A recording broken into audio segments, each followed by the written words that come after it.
aqui, que é ele que me ajuda nessa questão da gestão.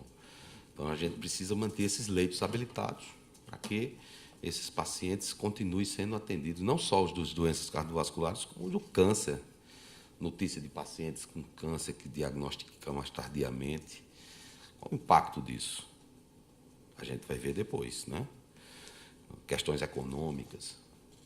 O contexto é por isso que a gente criou essa secretaria, porque, mesmo vencida essa pandemia, essa segunda onda, e a gente imunizando a população, desde que não haja algum tipo de variante que possa, de alguma maneira, se livrar da vacina, né?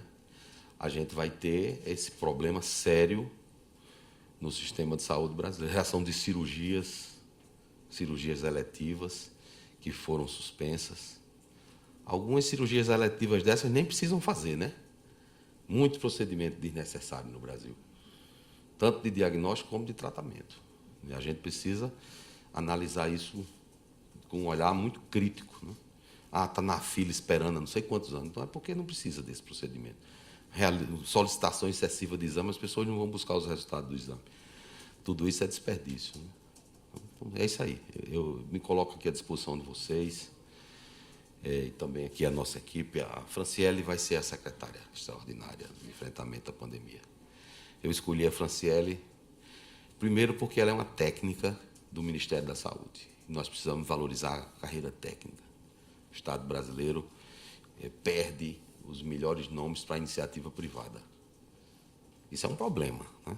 O governo muda a cada 4 anos, mas não necessariamente a estrutura técnica do Ministério deve continuar, né? Se você vai na Inglaterra, muda lá, quando muda o governo, mudam ali alguns cargos, mas o grosso fica, né? Então, para prestigiar os técnicos do Ministério, eu escolhi a Franciele. Também ela é uma pessoa que tem cuidado do Programa Nacional de Imunização e faz isso com muita propriedade. E como objetivo número 1 é vacinar a população brasileira, tem que ser uma pessoa que conheça bem essa questão, né? O terceiro ponto, além da competência que ela tem, ela é enfermeira. E os profissionais de enfermagem, infelizmente, eles não são tão reconhecidos quanto deveriam ser. Então, é uma maneira de homenagear 1 milhão de profissionais de enfermagem que nós temos no nosso país. Que esses profissionais de enfermagem não são como ela. São pessoas, às vezes, que estão ali na linha de frente e ganham muito mal. Devem receber melhor. Então, são gestos, né? São gestos que falam mais do que 1000 palavras. Então, esse aí foi a motivação da escolha da Franciele. O Rodrigo, para quem não conhece, o Rodrigo é um funcionário de carreira também do Ministério da Economia, e ele era secretário executivo adjunto do Ministério da Infraestrutura, né? O Ministério da Infraestrutura é um dos ministérios mais reconhecidos pela sua eficiência, né? Pelo perfil técnico do ministro Tarcísio, e nós temos uma interação muito boa com o ministro Tarcísio, não só com o ministro Tarcísio, mas com os outros ministros do governo. E conversando sobre gestão, o ministro Tarcísio me apresentou o Rodrigo, e ele vem conosco aqui construindo essa nova caminhada que pretendemos empreender aqui no Ministério da Saúde.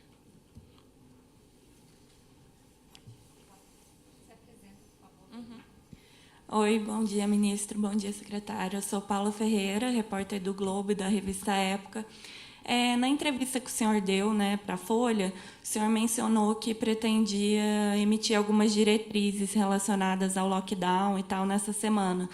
Eu queria saber se já tem alguma coisa, se o senhor poderia adiantar para a gente o que vai ter, né, nessas diretrizes, quando que isso vai ser divulgado. Então, não é referente a lockdown, né? São medidas justamente para se evitar que chegue em cenários extremos. O Brasil é um país continental, vocês sabem, e uma medida linear, uma medida homogênea para o país inteiro, seguramente ela não vai funcionar, né? Então, disciplinar determinadas condutas não tem nada de novidade, é isso aí que vocês já sabem. Hein? Por exemplo, o uso de máscara é uma das medidas, né? O uso de máscaras de uma maneira rigorosa. Outra medida, a questão da disciplina dos transportes urbanos é importante, né? Você vê as pessoas que trabalham, os trabalhadores brasileiros, eles usam o quê? Transportes urbanos. Vai no metrô para você ver como é. Então, será que a gente não pode melhorar? Será que se nós melhorássemos isso, nós não íamos ter um desempenho melhor? Isso vai ser uma nota informativa? Vai ser um documento, vai estar tudo escrito, e a ideia é fazer uma campanha. Uma campanha... Fala, Rodrigo. Só complementar, ministro, de fato é isso, a gente tem conversado bastante com o MDR também, né, que é a pasta responsável por regulamentar e dar essas orientações para o transporte público urbano, além dessas orientações baseadas em boas práticas aí mundiais, né, enfim, estamos estudando, está sendo praticado nos estados de São Paulo, enfim, nos próprios estados que já tem alguma política relacionada a isso, aqui no Brasil. Estamos vendo como é que é a prática também no mundo, né? Nova York já tem alguma recomendação nesse sentido. E estamos estudando também uma estratégia de testagem, usando teste de antígeno, né, para resultado mais rápido, para fazer com que a gente tenha uma mobilidade um pouco mais segura, né? Então, por óbvio, a gente está estudando, vamos apresentar isso ao ministro e, caso isso seja aprovado, a gente vai lançar. Estamos discutindo ainda qual o melhor formato, eventualmente uma portaria conjunta com o MDR, pelo fato de ser uma das pastas responsáveis aí pelo assunto. Mas, enfim, se não for uma portaria conjunta, um manual, alguma coisa que a gente sobe no site do Ministério, e aí a gente conversa junto com a Priscila, ver qual que é a melhor estratégia de divulgação.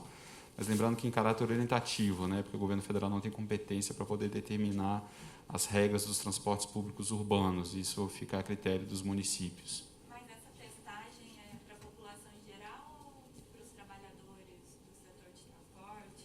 Então, a gente está discutindo para ver qual que é a melhor estratégia, né? Mas lembrando que é uma testagem para a retomada da mobilidade. Então, estamos vendo as melhores práticas e aí, a partir disso, a gente define quem seria testado, eventualmente se os motoristas, alguns passageiros, enfim. Isso a gente ainda está estudando e está discutindo. A expectativa é de apresentar isso para o ministro quinta-feira. Vocês avaliam sugerir redução da lotação dos transportes? A gente avalia isso com muito cautela, né? O pessoal do MDR tem colocado a situação peculiar no qual vivem os transportes públicos, né? A gente sabe que todas as medidas restritivas de capacidade, isso gera um ônus para para os transportadores, né? Então, em função disso, a gente avalia com muito cautela essas questões, mas isso está sendo estudado. Depende do momento epidemiológico de cada município, né? De cada estado. O que não pode é o que está hoje, cada um fazendo de um jeito, né? Então, a gente tem que dar uma diretriz e buscar harmonizar essa questão, que é uma questão de natureza técnica, o país como um todo, né? Ter mais eficiência no resultado. Ministro, bom dia. Aqui Simone Iglesias, eu sou repórter da agência Bloomberg. Eu tenho uma questão bem existencial, primeiro para o senhor, e depois uma questão bem prática e objetiva. A gente ainda vê, depois de um ano e mais meses de pandemia no mundo, uma desproporção muito grande de pessoas sem máscara na rua, caminhando no parque, caminhando na rua, saindo do transporte público. Por que isso acontece? Todo mundo aqui entende o direito individual de cada um, mas por que essa despreocupação com o conjunto de sociedade, né? Eu queria que o senhor falasse um pouco sobre isso para a gente, se isso virou uma bandeira política, se isso é uma questão de liberdade individual. Como é que a gente está nessa situação depois de 1 ano e 3 meses de pandemia? E uma questão já objetiva para liberar para os demais colegas é com relação ao projeto que passou na Câmara e que está agora no Senado sobre a possibilidade de as empresas, iniciativa privada, terem acesso à vacina e vacinarem por conta própria. Eu queria saber o que o senhor acha desse projeto de lei. Obrigada. Então, em relação às máscaras, há 5 anos, 8 anos, a gente ia ali na região da Ásia, né, e as pessoas usando máscara nos aeroportos. Eu, pessoalmente, achava aquilo muito estranho, né? Mas eles já estavam habituados com usar máscaras. Aqui no Brasil, no início, não se recomendou às pessoas usarem máscaras de tecido, lembra? Não se sabia. Então, havia, inclusive, problema de falta de disponibilidade desses equipamentos de proteção individual para os profissionais de saúde. Hoje a gente sabe que a máscara ela é importante, né? Alguns municípios colocam lei multando as pessoas. Para mim, isso não resolve. Tem que ser uma conscientização, não é? Conscientização para usar máscara, até mesmo em casa, viu? Até mesmo em casa, porque muitas vezes a gente está em casa com várias pessoas ali e a doença se dissemina, sobretudo nas residências das pessoas com menor poder aquisitivo. Então, usar máscara, eu acho que é uma campanha de conscientização, tem que trabalhar forte. Vocês têm falado de maneira reiterada, nós, os médicos, também, não tem surtido o efeito desejado. Então, temos que procurar melhorar isso, para as pessoas aderirem mais ao uso de máscaras. Em relação à questão da vacina pela iniciativa privada, todos sabemos que há uma dificuldade de vacinas no mundo. O Brasil tem uma tradição em diplomacia de boa qualidade. Sempre foi um país protagonista. E o Ministério das Relações Exteriores, liderado pelo ministro Carlos França, tem uma parceria forte com o Ministério da Saúde. Aqui nós temos 2 diplomatas conosco, além de embaixadores que nos apoiam, e os embaixadores nesses países que são países foco, né? Que, por exemplo, a Índia, China, Estados Unidos, dessa temática. E nós temos uma dificuldade com doses. A iniciativa privada acha que consegue doses. E, por conta disso, o Congresso Nacional, que é uma caixa de ressonância da sociedade, atendendo esses reclames, aprovou uma lei, né? Essa lei diz que a partir de... Qual é a população, Franciele? 70? 77,2 milhões. A população incluída no Plano Nacional de Operacionalização. Pois é, depois que se imunizarmos essa população, a iniciativa privada poderia adquirir. E agora eles estudam modificar para permitir que a iniciativa privada participe mais ativamente. Bom, eu sou responsável pelo Programa Nacional de Imunização. Eu tenho a convicção absoluta que, se tivermos doses disponíveis, que é o esforço que nós estamos fazendo, nós vamos vacinar 2 milhões e 400 mil brasileiros todos os dias, que seria a capacidade do nosso Programa Nacional de Imunização como está hoje. Mas se o Congresso Nacional ele decidir no sentido de aprovar a participação da iniciativa privada, é uma lei. Lei se cumpre. E eu, aqui, sou o ministro da Saúde, cuido de política de saúde. Eu não tenho que estar interferindo nessa questão lá. Se eles quiserem minha opinião e me chamarem lá, eu vou dar. Mas eu prefiro me manter aqui no Ministério, fazendo o meu trabalho aqui com minha equipe. Está furando fila. Né? Bom, se é uma lei, não é fura-fila, é lei. Então, todos nós somos submetidos à lei. Calma aí, gente, Nathalie estava na frente, depois é Matheus Vargas, depois é Thiago. Aí, calma aí. Bom dia, aí ministro. Depois eu continuo, calma. Bom dia. Você é por último, porque você já teve muito tempo no sábado. Você está vendo, Natália? Olha ela que está colocando você por último, viu? Brincadeira.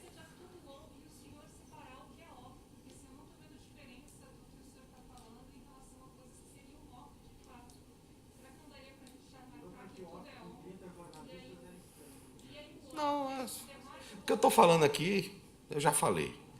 Vocês já sabem a minha posição, certo? Pode ser publicado. O pessoal está publicando coisa aí, por exemplo, está publicando que eu mudei minha foto do Facebook, né? Francamente, certo? Francamente. O que é que querem com isso? Pô, eu não posso mudar minha foto do Facebook? Até isso é notícia, Pô, ministro. vamos parar com isso. A gente precisa construir um novo ambiente de diálogo, certo? Vocês são fundamentais, vocês são tão importantes nessa questão quanto nós aqui. Por quê? Porque vocês têm credibilidade. Vocês levam informação para as pessoas. Uma manchete que vocês colocam é importante, não é? Então, estamos todos no mesmo barco. Todos trabalhando. Todos pra queremos o mesmo objetivo. sair dessa. Vocês né? são profissionais respeitados nas suas áreas. Né? Antes, eu corria atrás de vocês. Hoje, vocês correm atrás de mim. Vai chegar uma época que eu vou correr de vocês quando eu sair aqui do Ministério. Eu falei em disciplinar, né? Nós precisamos disciplinar. Naturalmente que essa disciplina, às vezes, resulta em reduzir o número de pessoas dentro de transportes públicos. Porque se a gente não fizer isso, o que acontece? A doença tende a se disseminar. Então, vamos procurar disciplinar para ter um resultado melhor. Eu conversei com a ministra Flávia Arruda, e ela trouxe aqui vários prefeitos, mas não foi sobre essa questão do transporte, né? Eles demandaram o que os prefeitos e os governadores têm vindo aqui demandar. O Ministério da Saúde virou um grande almoxarifado. O que é que eles pedem aqui? Kit de intubação, oxigênio, habilitação de leitos de UTI, é sempre a mesma demanda. E pediam que nós habilitássemos um hospital de campanha, né? Nós sabemos o impacto dos hospitais de campanha. O paciente grave ali não tem resultado. Então, habilitar leite de UTI, daqui que consigamos equipar esses leitos, ter profissionais qualificados, isso não vai mudar o desfecho que a gente tem hoje em relação ao enfrentamento da pandemia. Naturalmente que temos que ouvir os prefeitos, temos que procurar atendê-los da melhor forma. O que muda é avançar na campanha de vacinação e apertar nas medidas que diminuem a circulação do vírus. Foi isso que nós conversamos com a ministra Flávia Arruda. Ontem à noite também, o Ministério das Relações Exteriores também divulgou a questão, na parceria com o Ministério da Saúde, sobre a chegada de mais vacinas da Pfizer. A gente vai ter esse abastecimento reforçado aí até o meio do ano? A população pode ficar tranquila ou só para depois mesmo? Bom, nós temos que tranquilizar a nossa população, de toda forma, né? Porque se não fizer isso, é pior.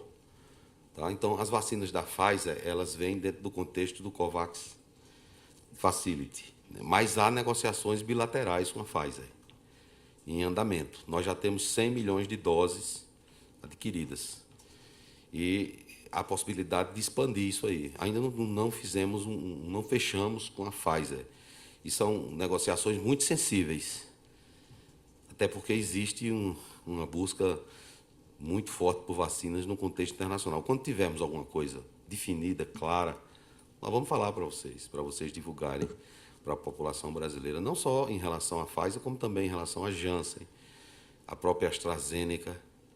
Nós estamos privilegiando essas vacinas que têm já registro, porque facilita, né? Uma vacina que tem um registro definitivo na Anvisa, a gente não vai ficar na dependência da autorização da Anvisa.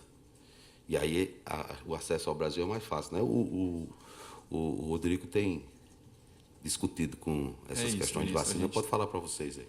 A gente tem aproximado dos laboratórios, né, em especial esses que têm já o registro ou definitivo ou emergencial pela Anvisa, a pedido do ministro também já pensando numa estratégia para 2022. Né? A gente ainda não sabe se vai precisar ou não vacinar em 2022, mas de toda forma a gente já está conversando com os laboratórios, pensando numa estratégia nesse sentido.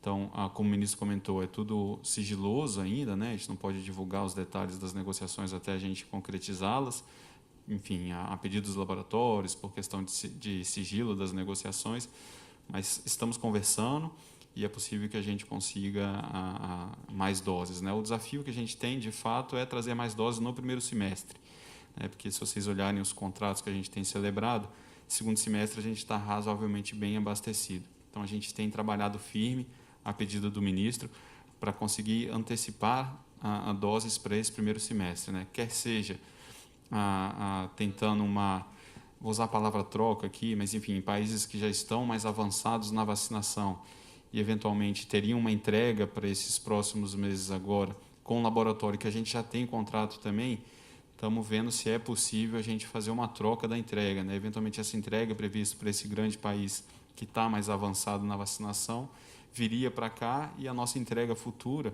estaria ali para o começo do segundo semestre, a gente poderia fazer uma troca. Estamos conversando também em possibilidade de aquisição de mais doses, desde que a gente tenha a garantia de que isso vá ser entregue nesse primeiro semestre, né? Estamos buscando também, enfim, doses prontas em outros países, né? Eventualmente os laboratórios que a gente tem produção aqui com IFA, vendo se é possível importar doses prontas já para esse primeiro semestre. E também a pedido do ministro, estamos aqui conversando sempre com embaixada, enfim, com os laboratórios, para ver se a gente consegue antecipar também envio de IFA, né, tendo em vista a capacidade produtiva dos nossos laboratórios. Né? Então, Fiocruz e Butantan têm capacidade de produção de algo próximo de 1 milhão de doses dia. Então, uma conta rápida aí, os nossos 2 laboratórios poderiam fabricar aí, se tiverem IFA, e claro, com um processo de produção bem alinhado, 60 milhões de doses, né, os 2 laboratórios somados. Então, essa é a nossa missão com relação à vacina. Gente, agora é o Matheus Vargas, que ele estava na fila. Desculpa, é só porque é dentro desse contexto. O Butantan e Fiocruz, eles estão com problemas realmente de abastecimento de IFA.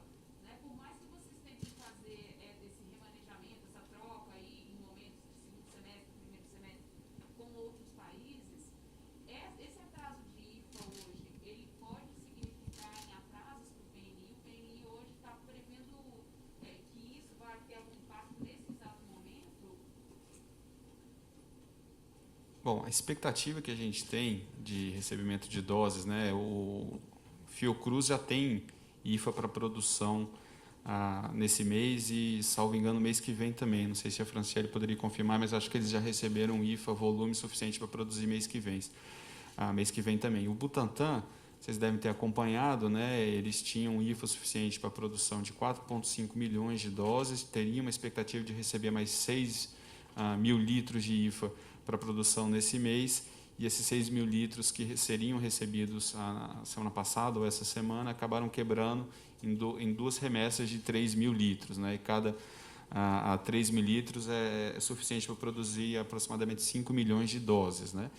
Então, a gente tem conversado com a Embaixada da China para conseguir uma regularidade no envio desses IFAs. Né?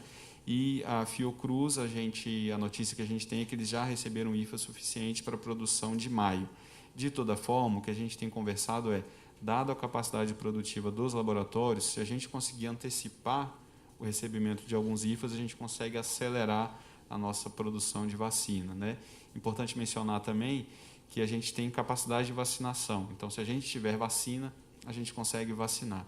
O ministro já falou o número, a gente consegue vacinar 2,4 milhões de brasileiros nos nossos postos de vacinação. Né?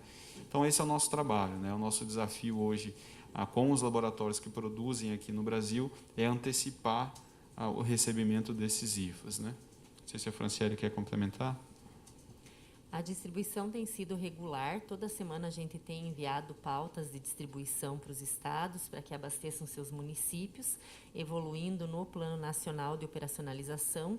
Essa semana nós temos uma reunião toda terça-feira, vai acontecer daqui a pouco às 9 horas, que é uma discussão tripartite, onde participam o Conselho Nacional de Secretários Estaduais de Saúde, Conselho Nacional de Secretários Municipais de Saúde e também os dois produtores, o Butantan e a Fiocruz, com o intuito de a gente acompanhar de perto esses cronogramas e identificar também as dificuldades em relação a esse processo para que a gente possa acionar o ministro, a Secretaria Executiva e trabalhar juntos nesse processo para que não hajam atrasos.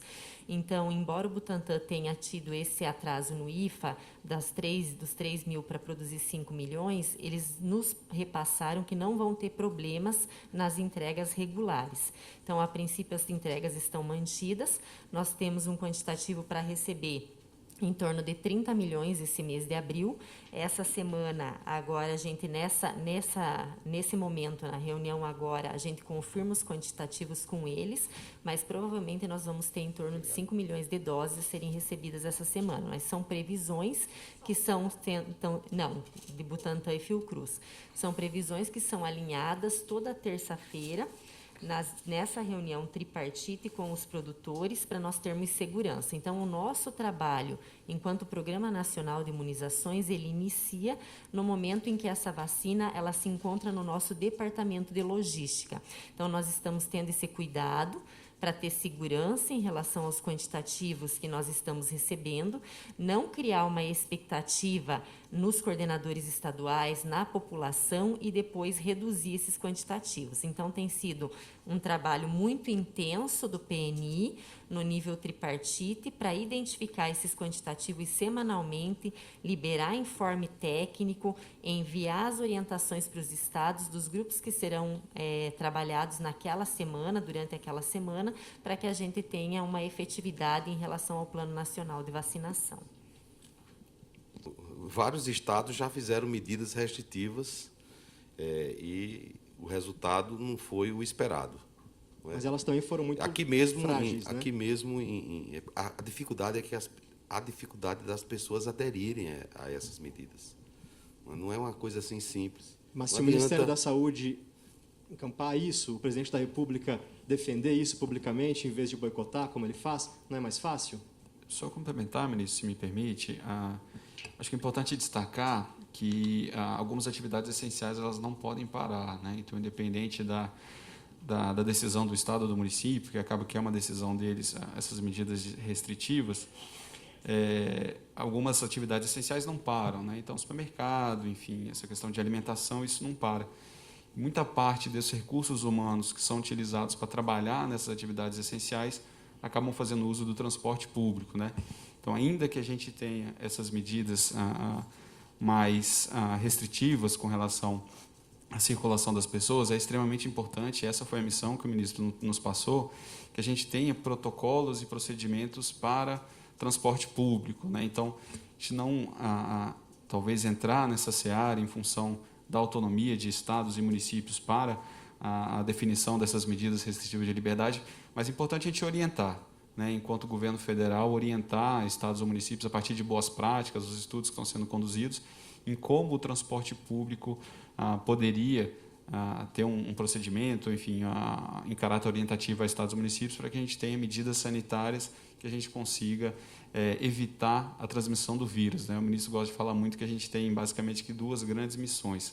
A primeira missão é remediar os casos que já estão agora em vigor, né? Então, poxa, a gente tem uma infraestrutura que está saturada, está muito demandada, mas, ao mesmo tempo, a gente precisa pensar que, se a gente não prevenir o bloqueio do vírus agora, daqui a 2 semanas, a gente vai ter uma infraestrutura mais demandada ainda. Então, por isso que é extremamente importante, o ministro pediu celeridade para a gente nesse protocolo sanitário para o transporte público urbano. Além da questão do transporte público, há também a questão assistencial em si, né? A questão do tratamento dos pacientes. A gente centrar o foco naquelas ações que efetivamente podem ajudar os pacientes. Qual é o momento certo de fazer a intubação orotraqueal, a técnica adequada, né? Isso precisa o Ministério da Saúde fazer uma disciplina, treinar os profissionais. Agora mesmo, hoje eu vou receber aqui a presidente da Associação de Medicina Intensiva Brasileira, a doutora Suzana Lobo, bem como os outros presidentes de sociedades científicas, da anestesiologia, da pneumologia, da infectologia, ou seja, trouxemos as sociedades médicas de volta para o Ministério. Voltamos a ter uma discussão ampla com a comunidade científica. A primeira ação minha foi visitar a Universidade de São Paulo, a convite do professor Tarcísio, que é o diretor da Faculdade de Medicina, da professora Luísa Bonfá, da USP, né? Então, procurar trazer essas pessoas que são importantes para se unir a nós e buscarmos quais são os melhores caminhos, não só em relação à assistência, mas também em relação a essa questão da disciplina de transportes públicos, as questões econômicas que são importantes. Eu tenho discutido com o ministro Guedes, com o presidente Roberto Campos, estive com ele lá no Banco Central, ele é uma pessoa que tem grande expertise em modelos econômicos, ele também tem acompanhado essa questão da pandemia sobre esse aspecto. O ministro João Roma, a questão do auxílio emergencial, que foi posto em prática o ano passado, ou seja, o governo atuando através dos diversos ministérios, naturalmente liderados pelo Ministério da Saúde, para buscarmos as melhores respostas. O Ministério da Agricultura, né? Vocês viram aqui a ministra Tereza Cristina aqui comigo no sábado. Eles têm uma expertise muito grande nessa questão das relações internacionais. O Ministério da Agricultura funciona 24 horas, tem uma relação muito forte com a China, né, Rodrigo? E aí a gente também usa esse grande ativo que nós temos para trazer melhores resultados. Temos que buscar uma alternativa que seja mais eficaz. As medidas, você falou o Nelson Taik, eu discuto com o Nelson Taik frequentemente, né? Então, vamos pegar todas essas cabeças e colocar elas a favor do Brasil, né? E vocês estão incluídos nisso aí. Vocês são parte importante, como eu já falei. Semana passada tivemos uma reunião aqui com vários empresários, no sábado. E foi muito importante. Todos querem contribuir, né? Então, esse é o objetivo nosso aqui no Ministério da Saúde. Essa atribuição de comprar esses insumos é dos municípios. Isso é pactuado na tripartite. Então, estamos fazendo todos os dias. todos, pode conversar com qualquer secretário municipal, com qualquer secretário estadual, CONAS e CONASEMS, que eles vão dizer para vocês.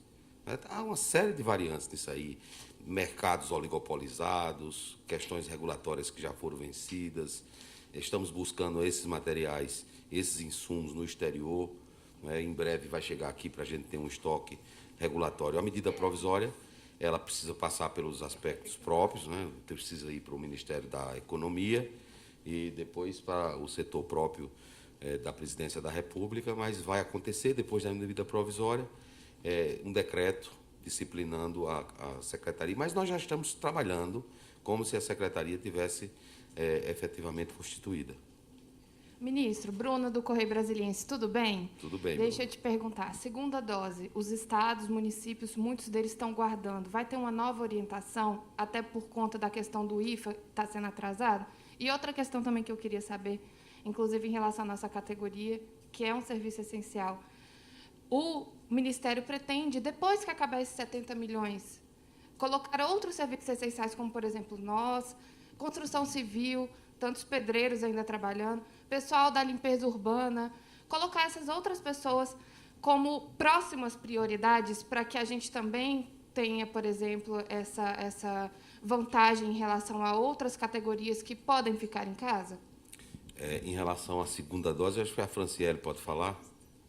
A partir da pauta 8ª ou 9ª, agora eu não vou lembrar exatamente, mas tem tudo isso divulgado no site do Ministério da Saúde, a gente começou a mandar dose 1 e depois, nas próximas pautas, enviar a dose 2.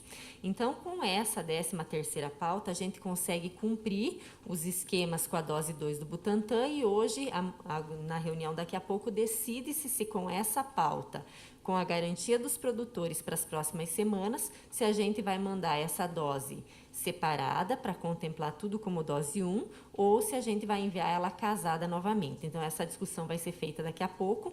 A orientação é sempre passada por meio de um informe técnico que sai semanalmente, está disponível na página do governo, né, na página do Ministério da Saúde, para que vocês possam verificar essas informações. Temos feito um trabalho grande com os coordenadores de orientação. Essa divulgação no que diz respeito à comunicação precisa ser muito bem alinhada com os coordenadores para que eles possam orientar os coordenadores municipais nessa utilização. Ministro. Bom, 2.400.000 é a capacidade de vacinação do PNI sem estratégias adicionais, que por exemplo, a gente podia prolongar o horário de funcionamento das salas de vacinação.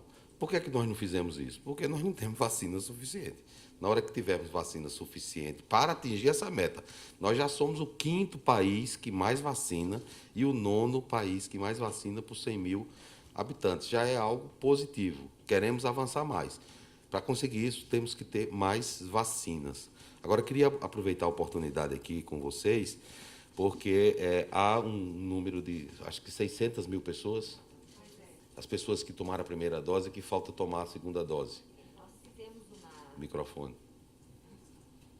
Nós fizemos uma análise para entender aquelas pessoas que já tinham vencido o prazo, que deveriam ter completado o esquema vacinal. Só destaco aqui que mesmo que se vença o prazo, a orientação do PNI é que elas completem o esquema. Então, quem atrasou, que não conseguiu ir com 28 dias, ou que não conseguiu ir com os 84 dias da vacina AstraZeneca, deve comparecer para completar o esquema. Então, essa é uma informação que precisa estar alinhada, porque é importante de a gente comunicar. Fizemos um levantamento contando esses dias e tem para completar, que já deveriam ter completado o esquema com a segunda dose, 1,5 milhões de brasileiros, né? Então, as outras ainda estão no prazo para chegar, então ainda não não estão no tempo de fazer a segunda dose, mas 1,5 já estariam no tempo para fazer a segunda dose. Então, nós vamos emitir uma lista por unidade federada, com essa situação, com os números, discutir com o CONAS, CONASEMS, uma estratégia para buscar essas pessoas a fim de que elas completem o esquema vacinal para garantir a eficácia adequada dessa vacina. Só em relação ao prazo, o senhor consegue estabelecer um prazo dessa questão da volta à normalidade? Então, tem um xará meu que é Quiroga, é um astrólogo. Eu sou médico. Com as doses que eu tenho aí, certo? A gente não tem ainda condição de estabelecer prazos, tá bom? Quando tiver um dado mais concreto, aí a gente faz uma estimativa mais adequada, né?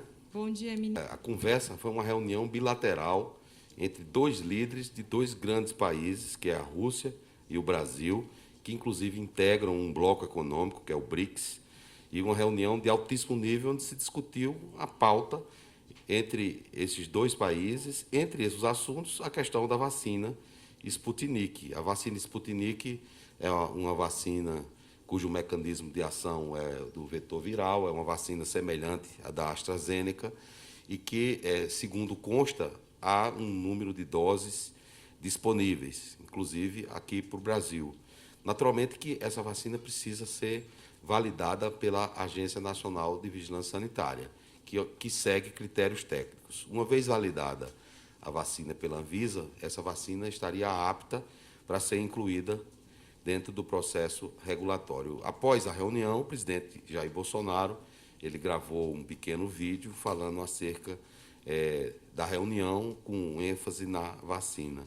Esperamos que a Anvisa vá à Rússia fazer a análise técnica na planta e que seja aprovada e que possamos ter essa vacina aqui no Brasil, né? Há outros países que já aplicam, até países vizinhos aqui que baixaram a medida, não sei se foi lei, etc., trazendo a vacina de todo jeito. O Brasil é um país que tem instituições democráticas sólidas, que tem um processo regulatório bem definido, que precisa ser observado. Eu até falei para a Natália da Folha que eu não podia chegar dando canetada na Anvisa, né? Então, esperamos que a vacina seja aprovada pela Anvisa e nós tenhamos um reforço. Inclusive, o Ministério da Saúde já tem um acerto de 10 milhões de doses. Há um consórcio de governadores do Nordeste que também fizeram um acordo. Estamos esperando só o aval da Anvisa, ok? Se essas vacinas chegarem aqui, aí podemos acelerar o nosso programa de vacinação. O que muda, eu acho que vocês já têm assim, uma ideia do que mudou. Isso aqui, eu acredito que já é uma mudança, e uma mudança forte, né? Eu tenho, hoje completa 3 semanas que eu estou à frente do Ministério. O presidente me deu autonomia para constituir uma equipe técnica. Eu procurei pessoas para compor essa equipe que eu julgo que tem qualificação para dar as respostas que a sociedade precisa. Em relação a esses testes, vocês já noticiaram os problemas que houve no passado, e eu vou pedir ao Rodrigo só para ele falar acerca dos aspectos dos testes que estão aqui no almoxarifado, no departamento de logística, né? E isso já era um motivo de preocupação nossa. Nós queríamos que esses testes chegassem na ponta. Falamos aqui sobre testagem. Fala aí, Rodrigo.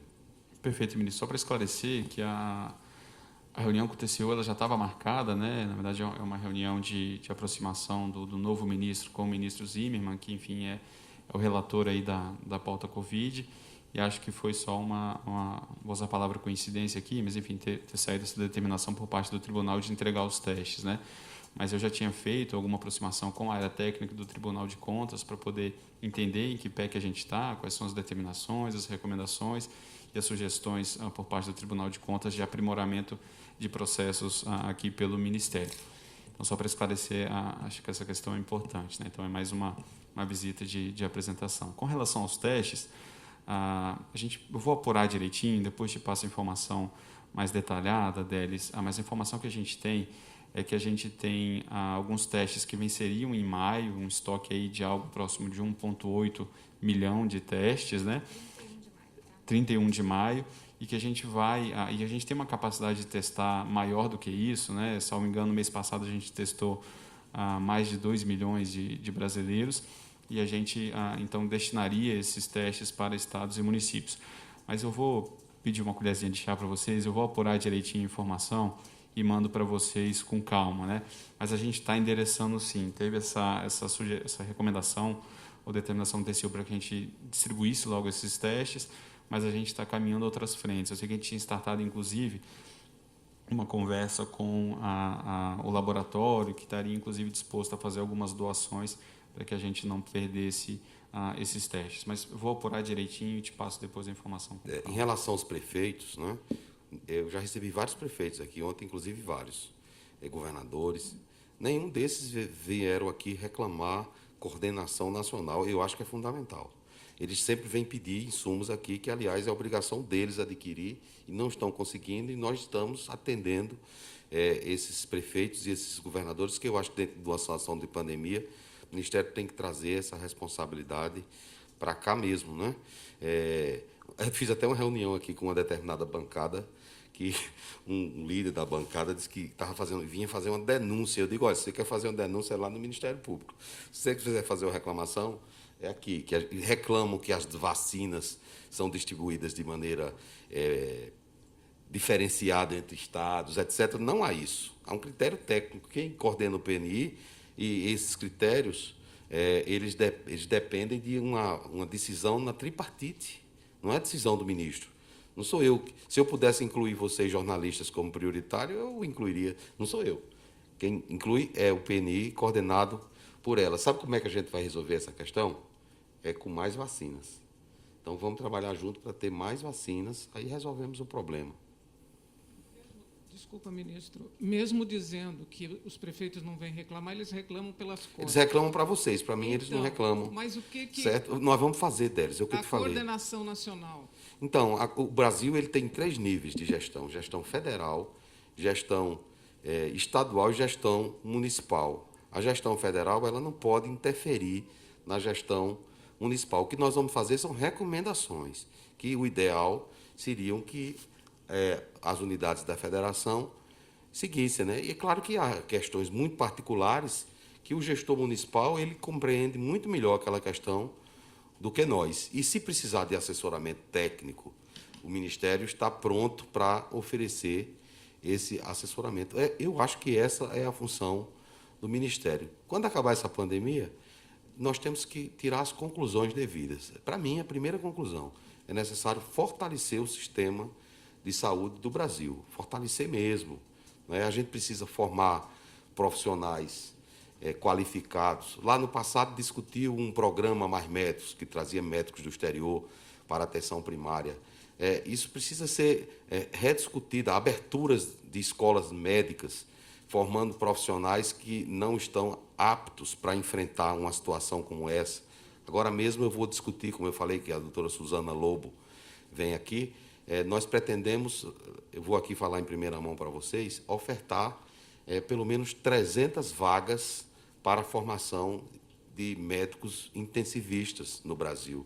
Sobrou vagas no concurso passado. Por que sobrou vagas dentro de um país que precisamos de intensivistas? Ou seja, é uma agenda muito grande que nós temos pela frente e que precisamos enfrentar isso aqui baseado em critérios técnicos, ouvindo quem entende do tema, né?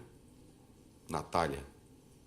Coberturas vacinais no Programa Nacional de Imunizações, ela já vem tendo um decréscimo. Se vocês observarem, desde o ano de 2016 existe esse decréscimo. Com a pandemia e o medo e toda essa disseminação das medidas de distanciamento social que são de extrema importância, pode ter causado uma redução também das coberturas vacinais. A gente está avaliando esses impactos, já propusemos algumas medidas de esquema acelerado de vacinação, utilizando os intervalos mínimos de vacinação. Esse documento já foi emitido. A necessidade agora de sentar com os estados, com os municípios, para planejar as estratégias para recuperar essas coberturas vacinais. Então, nós somos um país que eliminou diversas doenças, mas nós temos em algumas unidades federadas o surto ainda de sarampo, que é importante que a gente amplie as coberturas vacinais, né? E outras doenças importantes que não devem ser reintroduzidas no país. Então, esse trabalho essa redução de cobertura vacinal não é só relacionada à pandemia. Pessoal, desculpa te interromper, é porque o chefe de gabinete vai brigar mesmo comigo agora.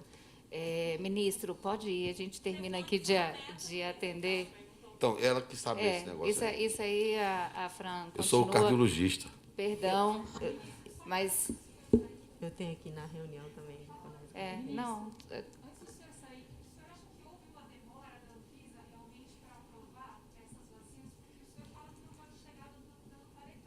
Anvisa, você tem que perguntar para o Almirante Barra e para Meiruz e os outros diretores. Então, eu acho que a Anvisa faz o trabalho dela de maneira apropriada. E a função da Anvisa é cuidar da regulação no setor da vigilância sanitária, né?